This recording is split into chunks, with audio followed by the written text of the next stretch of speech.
उनसे कहा दो 2 मिनट बोल दो बाबा साहब के बारे में, तो हड्डी पैर कांपने लगेगा। कांपने लगेगा कि नहीं लगेगा?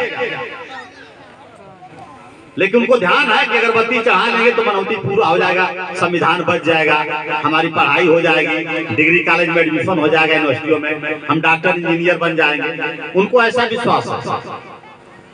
हम तो इसी से दूर कर रहे हैं ना भाई। बाबा साहब अब मिट रहे हैं। बचाओ बचाओ बचाओ बचाओ, घर में आग लगती है, आदमी क्या चिल्लाता है, बचाओ बचाओ आग लग गई। मोदी भी तो कहते हैं कि बाबा साहब न पैदा होते तो मैं चाय बेचता। अरे जब मोदी समझ रहा है तो आपकी कितनी औकात, आप नहीं समझ पा रहे हो? आपके घर के, आपके खून खानदान के बाबा साहब नहीं समझ पा रहे हो? इस देश का प्रधानमंत्री दुनिया के डंके पे कहता है डॉक्टर अंबेडकर का भारतीय संविधान न होता तो मैं चाय बेचता। और आप बाबा साहब को इतना कमजोर समझ बैठे, समझ रहे हो हम अगरबत्ती मोमबत्ती जला देंगे तो मेरा बहुत बड़ा कल्याण हो जाएगा, मेरा लड़का अपने आप पढ़ लेगा? नहीं पढ़ पाएगा। वजीफा बंद हो गई, फीस बंद हो गई, काफी किताब महंगे हो गए, स्कूल का प्राइवेटाइजेशन हो गया, निजीकरण स्कूल चले गए, स्कूलों की रजिस्ट्री अडानी ने कर दिया है, बस काबिज बाकी है। जब काबिज हो जाएंगे तब आप दौड़े आएंगे, कहेंगे अब तो एडमिशन नहीं हो रहा, वो तो 5,000 मांग रहा था। जो शिक्षा कंपलसरी और निःशुल्क थी,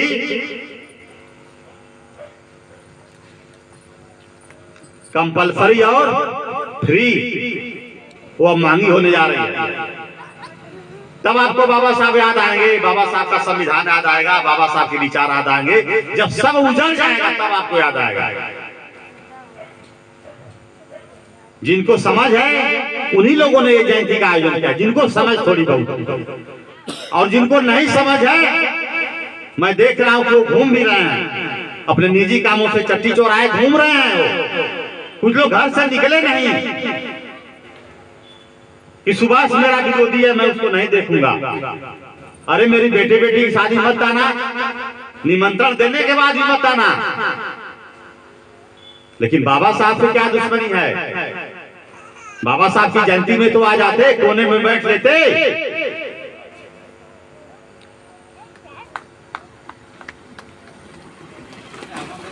बाहरी आदमी आपका मूल्यांकन कैसे करेगा? कोई अगर आपका मूल्यांकन करना चाहेगा तो हमसे पूछेगा ना बाद में कि आपके कितने घर की बस्ती है। मैं कह दूं तो 400 घर की बस्ती है, 40-50 की बस्ती है, तो अगर एक परिवार में 5-6 जोड़ लिया जाए तब भी 200-300 लोग होते। अगर एक आदमी को घर देखने के लिए छोड़ दिया जाए तब भी जो है 250 आदमी होने चाहिए। अब पहले तो हर मुखिया होना चाहिए, घर का मुखिया होना चाहिए कि नहीं? आप तो बॉम्बे में रहते हैं, आपने कार्यक्रम भी करवाया था देवबनी, वहां क्या आप उनसे नहीं सीखा? जयसवाल संघ जो बना था वो आईएएस था आदमी, उनसे आपने नहीं सीखा? परिवार को आपने नहीं सिखाया?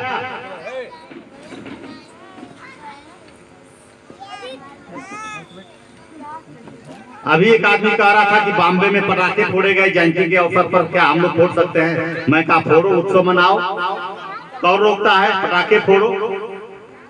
लेकिन उससे भी जरूरी क्या है? बाबा साहब के विचार जानो। कुछ महिलाएं आई और अगरबत्ती जलाई और चली गई घर। इनको कोई बताया? उनके घर का आदमी सुबह बताया कि आज जयंती है, जयंती में रहना है 2-3 घंटे, इनके बच्चों का विकास होगा? मैं दावा करता हूं कि कभी नहीं होगा। लिख लेना।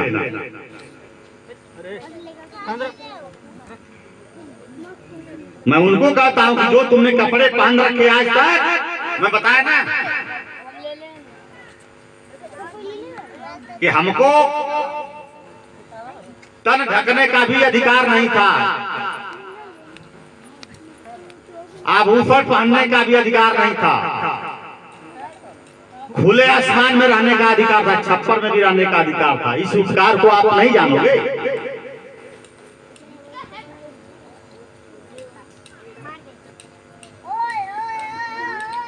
इसका मतलब कि अगर किसी घर का व्यक्ति अगर ऐसा करता है, बाबा साहब को इग्नोर करता है, बाबा साहब को नजरअंदाज करता है तो इसका मतलब उसके घर में सभी के सभी अनपढ़ और गवार जाएंगे। उसकी पढ़ाई व्यर्थ है जी, उसकी पढ़ाई लिखाई उस घर के व्यक्ति की व्यर्थ है जो बाबा साहब के बारे में समझा बुझा नहीं पाया। आज के समय में जब पूरी दुनिया त्राही त्राही कर रही है, भारतीय संविधान बचाओ के आंदोलन चल रहे हैं देश में, भारतीय संविधान मिट गया फिर भी हम लोग समझा नहीं पा रहे। अब मैं बाबा साहब के बारे में क्या चीनी घोर के पिला दूं तो जान जाएंगे, रस घोर के पिला दूं, मैं क्या कह दूं कि आप आंदोलन करने के लिए तैयार हो जाओ। मैं तो चाहता हूं कि आप शेर बन जाओ। तीतर पक्षी का उदाहरण दिया कि कितना हूं लात जूता मारो, मालिक की गुलामगिरी नहीं छोड़ता, तो क्या आप इस श्रेणी में रहना चाहते? मैंने बाबा साहब का सब आंदोलन बता दिया आपको। इसीलिए साथियों,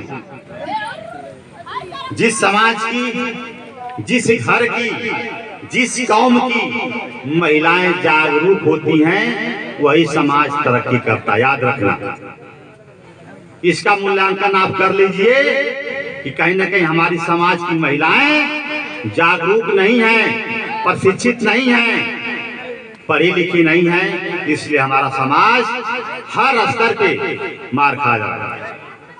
इसलिए साथियों, बाबा साहब की 130वीं जयंती के अवसर पर संकल्प लेना है। आइए कुछ उनके जो पहलू थे, जो आंदोलन थे, उस पर भी मैं प्रकाश डाल कर अपनी बात खत्म करूंगा।